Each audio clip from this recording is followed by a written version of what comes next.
یہ 557 ہجری کی ایک خاموش رات تھی۔ مسلمانوں کے تاریخی ملک شام کے دارالخلافہ دمشق پر اندھیرے کا راج تھا۔ ہر طرف ویرانی نے ڈیرے ڈال رکھے تھے۔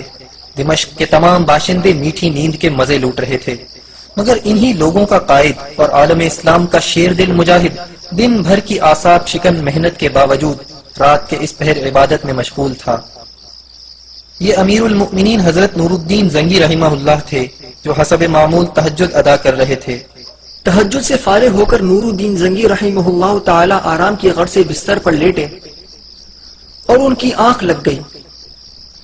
ابھی آنکھ لگے چند ساعتیں گزری تھی کہ انہیں ایک روح افزا منظر دکھائی دیا۔ انہیں نبی کریم صلی اللہ علیہ وسلم کا چہرہ پر نور نظر آیا۔ ایک مومن کے لیے نبی کریم صلی اللہ علیہ وسلم کے دیدار سے زیادہ بڑھ کر اور کیا سعادت ہو سکتی ہے؟ اور یہی اعزاز نور الدین زنگی رحمہ اللہ تعالیٰ کو اس رات حاصل ہوا۔ لیکن اچانک نور الدین کو رسول اللہ صلی اللہ علیہ وسلم کے چہرے کے ساتھ دو اور چہرے دکھائی دیے۔ یہ دو عمر رسیدہ افراد کی صورتیں تھیں جو اسلامی لباس میں ملبوس تھے، اور ان کے چہروں پر داڑیاں بھی تھیں، مگر ان کی شکلیں مکروہ تھیں، اور ان کے چہرے پر نور کی بجائے تاریکی اور بے رونقی چھائی ہوئی تھی۔ سلطان نور الدین ابھی ان دونوں آدمیوں کو دیکھ ہی رہے تھے کہ سرور کائنات رسول اللہ صلی اللہ علیہ وسلم کے یہ الفاظ سلطان کی سماعتوں سے ٹکرائے: ان کے شر سے ہماری حفاظت کا انتظام کرو۔ خواب نبی صلی اللہ علیہ وسلم کی اس ہدایت پر ختم ہو گیا، اور سلطان کی بھی اچانک آنکھ کھل گئی۔ انہیں کچھ سمجھ نہ آیا، لہٰذا انہوں نے فوراً وضو کیا اور 2 رکعت نفل ادا کیے۔ نماز پڑھتے ہی وہ دوبارہ بستر پر لیٹے۔ نیند نے پھر آ دبوچا اور وہی خواب دوبارہ دکھائی دیا۔ اسی انداز میں رسول کریم صلی اللہ علیہ وسلم کی زیارت ہوئی، اور پھر وہی 2 مکروہ صورتیں دکھائی دیں۔ پھر نبی کریم صلی اللہ علیہ وسلم کے الفاظ سنائی دیے: ان کے شر سے ہماری حفاظت کا انتظام کرو۔ سلطان زنگی پھر بیدار ہو گئے۔ خواب کا منظر ان کی آنکھوں میں گردش کرنے لگا۔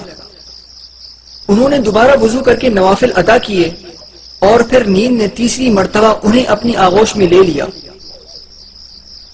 خواب میں پھر وہی مناظر دکھائی دیے۔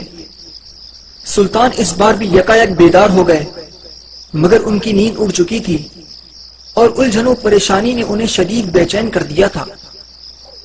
وہ اس خواب پر غور کر رہے تھے جو انہیں مسلسل 3 بار دکھائی دیا، مگر ذہن کو کچھ سجائی نہ دے رہا تھا۔ بلاخر کچھ دیر اس کیفیت میں مبتلا رہنے کے بعد سلطان نے اپنے مشیر خاص اور وزیر با تدبیر جمال الدین موصلی رحمہ اللہ تعالیٰ کو طلب فرمایا۔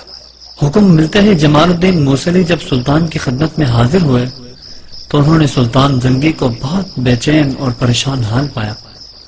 چنانچہ فوراً ادب سے پوچھا: آپ نے مجھے یاد فرمایا، خیریت تو ہے؟ جواب میں سلطان نے اپنا خواب جمال الدین موصلی کو سنا دیا۔ خواب سن کر جمال الدین موصلی گہری فکر میں ڈوب گئے۔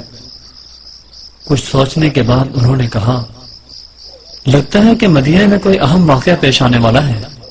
آپ کو اپنا خواب پوشیدہ رکھنا چاہیے اور فوراً مدینہ روانہ ہونا چاہیے۔ سلطان زنگی نے جمال الدین موصلی رحمہ اللہ کی اس بات سے اطمینان کیا اور مدینہ روانگی کے لیے تیاری کا حکم دے دیا۔ رات کا آخری پہر ڈھل رہا تھا۔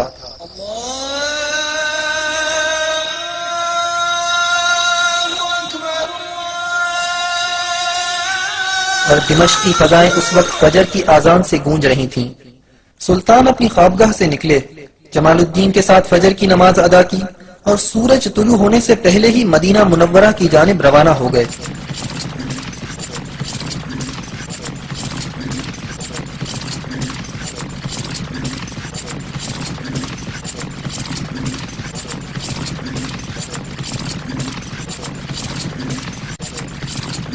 اس سفر میں جمال الدین موصلی سمیت 20 دیگر افراد بھی سلطان زنگی کے ہمراہ تھے۔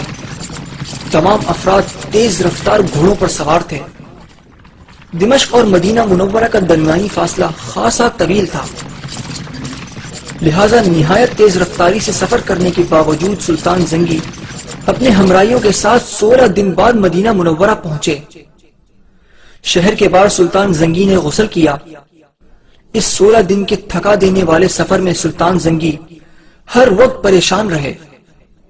خواب کے مناظر ایک لمحے کے لیے بھی ان کی نظر سے اوجھل نہ ہونے پائے تھے۔ اس دوران انہیں یہ سوال بھی ستاتا رہا کہ وہ مکروہ چہرے کن لوگوں کے تھے اور وہ ہادی عالم صلی اللہ علیہ وسلم کو کیسے نقصان پہنچانے کی کوشش کر رہے ہیں۔ مدینہ کے حاکم نے شہر میں داخلے کے وقت سلطان کا استقبال کیا۔ سلطان اس کے ہمراہ فوراً روضہ رسول صلی اللہ علیہ وسلم پر پہنچے، وہاں نماز پڑھی اور مدینہ کے حاکم کو اپنی آمد کا مقصد بتایا۔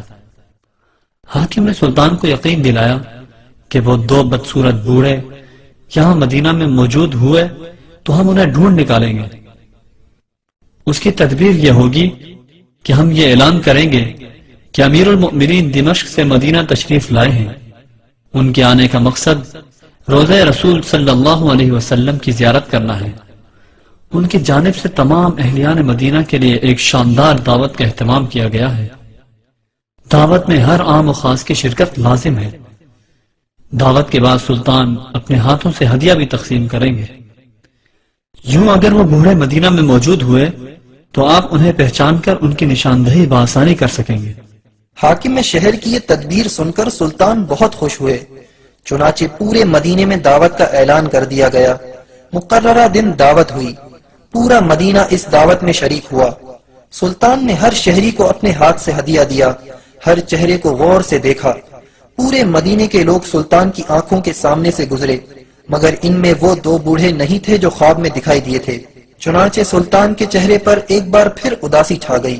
سلطان نے امیر مدینہ سے دریافت کیا کہ کوئی باقی تو نہیں رہ گیا ہے جس نے ہدیہ نہ لیا ہو۔ مدینے کے امیر نے ذہن پر زور دیتے ہوئے کہا، امیر المؤمنین، اس دعوت میں صرف 2 درویش حاضر نہیں ہوئے۔ وہ پارسا اور دولت مند بزرگ ہیں، وہ کسی سے کچھ نہیں لیتے بلکہ وہ صدقہ دیتے ہیں۔ یہ سن کر سلطان پریشان ہو گئے۔ انہوں نے فوراً ان 2 درویشوں کو طلب کیا۔ وہ دونوں آ گئے۔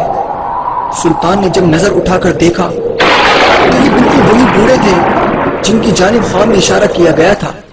سلطان نے ان سے پوچھا کہ تم کہاں سے آئے ہو؟ تو وہ کہنے لگے، ہم دیار مغرب سے حج کرنے آئے تھے۔ سلطان نے انہیں گھورتے ہوئے پوچھا، سچ سچ بتاؤ؟ تو دونوں نے پھر وہی جواب دیا۔ تو سلطان نے حاکم مدینہ سے پوچھا، یہ دونوں کہاں ٹھہرے ہوئے ہیں؟ یہ دونوں بڑے سخی اور عابد بزرگ مشہور تھے، ہر صبح جنت البقیع کی زیارت کو جاتے تھے، روضہ اقدس پر سلام عرض کرتے تھے۔ سلطان جب ان کی رہائش گاہ پر پہنچے اور جائزہ لیا تو وہاں بہت سا مال، قرآن مجید کے چند نسخے اور چند نصیحت کی کتابیں پڑی تھی۔ ایک چٹائی بھی موجود تھی۔ سلطان چٹائی کی جانب بڑھے تو ان دونوں بوڑھوں کا رنگ اڑ گیا۔